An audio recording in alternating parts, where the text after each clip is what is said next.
Yo tout le monde, ici l'aventurier des backrooms. Et si je dois dire un niveau qui est vraiment compliqué à traduire et à présenter, c'est bel et bien le niveau 201. Tout simplement parce que son image utilisée n'est pas libre de droit et parce que la description elle est massive, atteignant facilement les 16 000 mots, ce qui est beaucoup plus long que la plupart des niveaux des backrooms. Cependant aujourd'hui, je vais le faire et je vais vous présenter le niveau 201 esthétique.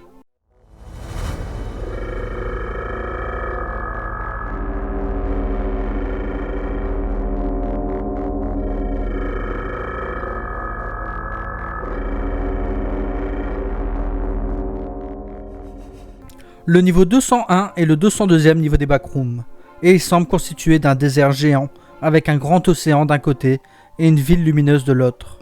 La zone principale de ce niveau est constituée d'un grand désert de sable jaune et violet, qui s'étend sur environ 10 millions de kilomètres carrés, soit environ 3 fois la superficie des États-Unis, et dont la température varie entre 15 et 20 degrés. Un océan se trouve à l'extrémité la plus chaude du désert, tandis qu'à son extrémité la plus froide se trouve une ville déserte, mais dynamique. Le reste du désert étant complètement entouré de hautes chaînes de montagnes.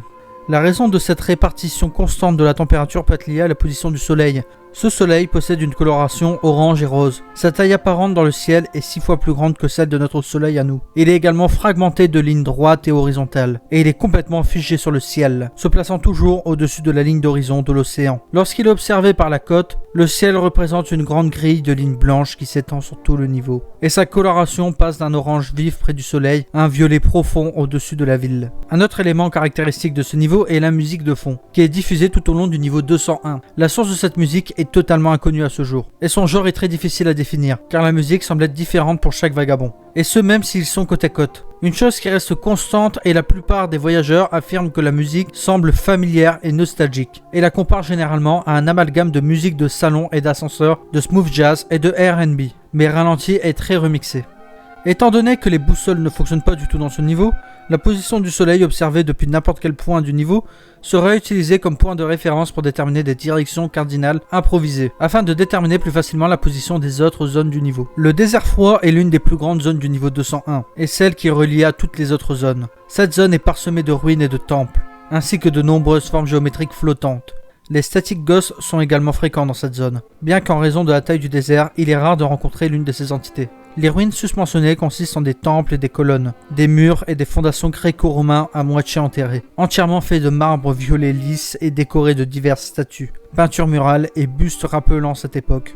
De nombreux temples représentent également des anneaux de néon flottants autour de leurs colonnes et de vieux terminaux d'ordinateurs de bureau dans leur cour principale, posés à même le sol. Ces terminaux sont généralement fonctionnels, et comme le Wi-Fi est relativement puissant dans la région, n'importe quel vagabond peut les utiliser, bien que certains d'entre eux n'aient pas de clavier, et qu'aucun de ces terminaux ne soit compatible avec un modèle de souris d'ordinateur. Ces terminaux utilisent également un système obsolète de modem commuté, et l'accès à internet prendra donc un certain temps. La flore du désert est variée, avec de nombreuses plantes en peau indigènes au biome désertique, réparties dans toute la zone. Les palmiers étant la seule exception, car ils sont enracinés près de petites oasis d'eau dispersées dans la zone. Cette eau a les mêmes propriétés que l'eau située dans la mer du Web, et toutes les oasis sont situées en dessous du niveau de la mer. On suppose que cette eau provient de la mer du Web. La flore est et ouest du désert sont complètement entourées de hautes chaînes de montagnes. Ces montagnes sont faites de roches stériles et sont complètement dépourvues de vie. De nombreuses tentatives ont été faites pour escalader ces montagnes afin de voir ce qui se trouve de l'autre côté, mais aucune n'a été couronnée de succès.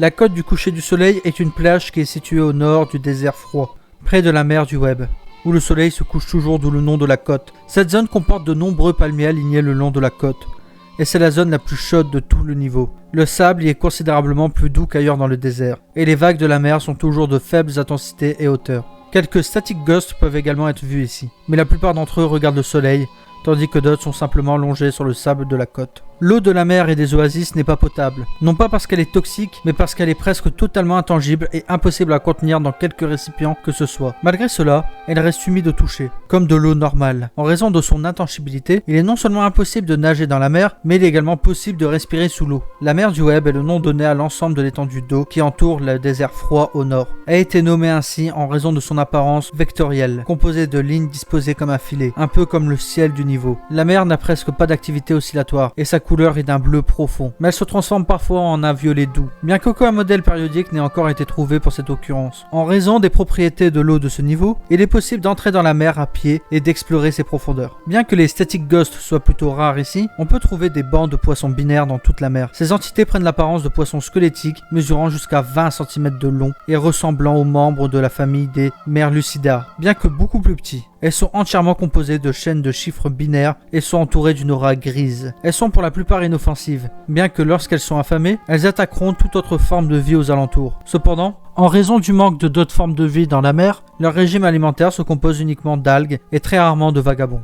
Tout ce qui est mordu par un poisson binaire commence à se dématérialiser en chaînes de codes binaires qui sont ensuite consommés par l'école. La mer du web n'est pas très profonde. Avec une profondeur de 500 mètres, c'est là que se trouvent les tranchées numériques. Les tranchées sont beaucoup plus sombres que la zone ensoleillée de la mer et sont remplies de fenêtres d'ordinateurs flottantes, ressemblant à celles des premiers jours d'internet dans les front rooms et décrivant de nombreux niveaux des backrooms. Cependant, certaines de ces fenêtres contiennent des informations dépassées, voire inexactes, de sorte qu'elles ne doivent pas être considérées comme une source d'informations totalement fiable sur les backrooms. Chaque fenêtre contient un hyperlien et le fait de toucher cet hyperlien transporte également l'utilisateur au niveau correspondant à la fenêtre. Mais certains liens peuvent être périmés ou complètement cassés, et selon les rapports trouvés dans le niveau, ces liens mèneraient à ce qu'on appelle le nul. On ne sait pas grand chose de cet endroit, si ce n'est qu'il s'agit d'un vaste vide blanc, dont le seul son est le faible murmure des chants répétés des chiffres 4, 0, 4, encore et encore. Étant donné que très peu d'hyperliens ont été confirmés comme étant sûrs ou dangereux, l'utilisation de d'autres hyperliens est fortement déconseillée. Les liens sécurisés connus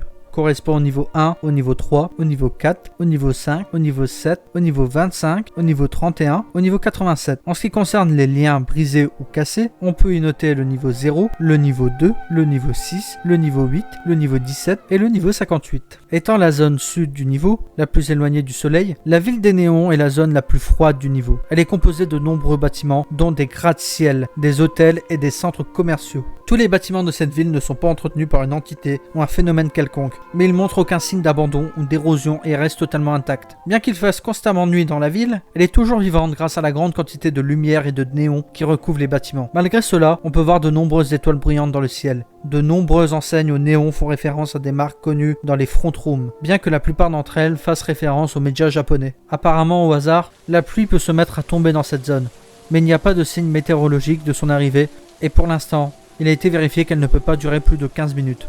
Les rues et les routes sont équipées d'un système de feux de circulation fonctionnel qui régule ce que l'on appelle le trafic lumineux. Des courants de voitures rouges qui traversent des routes à grande vitesse, arrêtés uniquement par les feux de circulation rouges. Se faire renverser par le trafic peut être mortel, et donc conseillé de rester dans les rues qui regorgent de static ghosts. Les centres commerciaux contiennent également diverses enseignes lumineuses, et présentent certaines caractéristiques de conception empruntées au temple du désert, comme les anneaux lumineux autour des colonnes.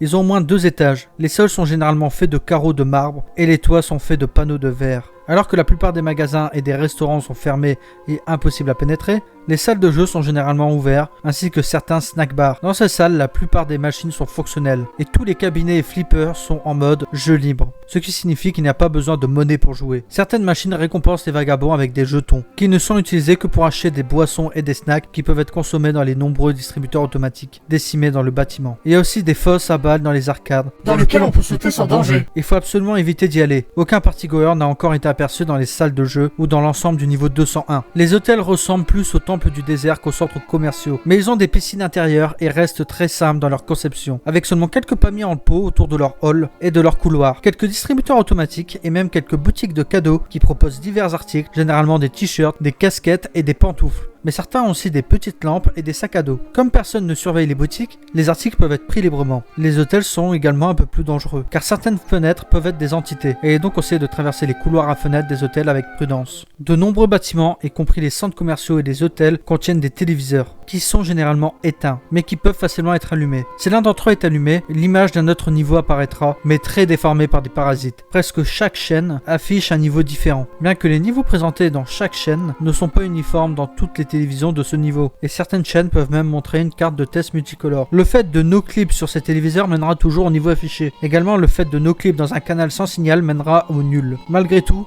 Cela reste le moyen le plus sûr de quitter le niveau 201. Chaque fois que le niveau 201 est enregistré sur une caméra, que ce soit sur une vidéo ou une photographie, pour la plupart des vagabonds, la vidéo image résultante apparaîtra toujours avec un glitch visuel statique, ainsi que des mots et des chiffres indiquant l'heure et le jour où l'image a été enregistrée, et une fonction exécutable par les caméras comme pause, remise en arrière ou jouer, imitant les anciens supports analogiques enregistrés. Pour cette raison, cet effet est appelé effet VHS. D'autres variations de cet effet peuvent également se produire, notamment une où les effets du glitch sont en grande partie atténués, et où les fonctions analogiques de la date et l'heure sont remplacées par des chiffres de type numérique à DEL, indiquant la date d'enregistrement du média. On ignore pourquoi cela se produit, bien que les descriptions de nombreux vagabonds soient légèrement différentes d'une manière ou d'une autre, et que les effets leur rappellent généralement des vidéos faites maison par leur famille. Cependant, certains vagabonds ainsi que de nombreux autres entités sapides ne sont pas témoins de cet effet et voient l'image vidéo comme elle devrait normalement se présenter. Cela suggère que l'effet VHS ne se produit que pour ceux qui ont eu des moments de leur enfance enregistrés sur une photographie ou une vidéo.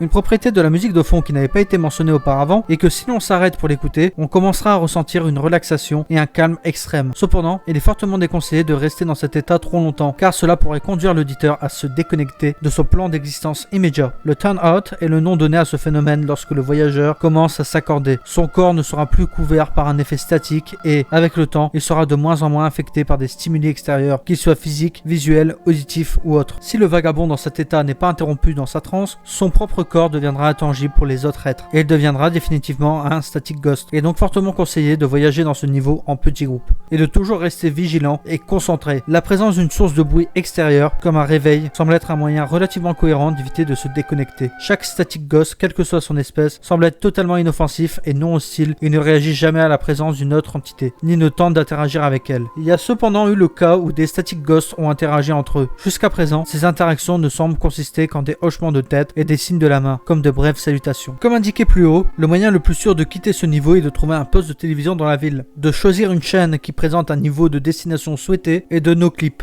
Les hyperliens des fenêtres des tranchées sont également un moyen fiable de sortir, mais seulement ceux qui ont été confirmés comme étant sûrs, car l'utilisation des liens non confirmés a été jugée trop risquée pour être fiable. Le fait de no-clip dans une borne d'arcade peut également conduire au niveau 25 ou au niveau 40. No-clip ailleurs peut vous mener à un niveau négatif. Si vous trouvez une fosse à balles dans les arcades, sautez dedans et vous pourrez faire la fête avec nous. Et voici qui conclut le rapport de ce niveau. J'espère qu'il vous aura plu, j'espère qu'il vous aura intéressé, et à très bientôt dans les backrooms.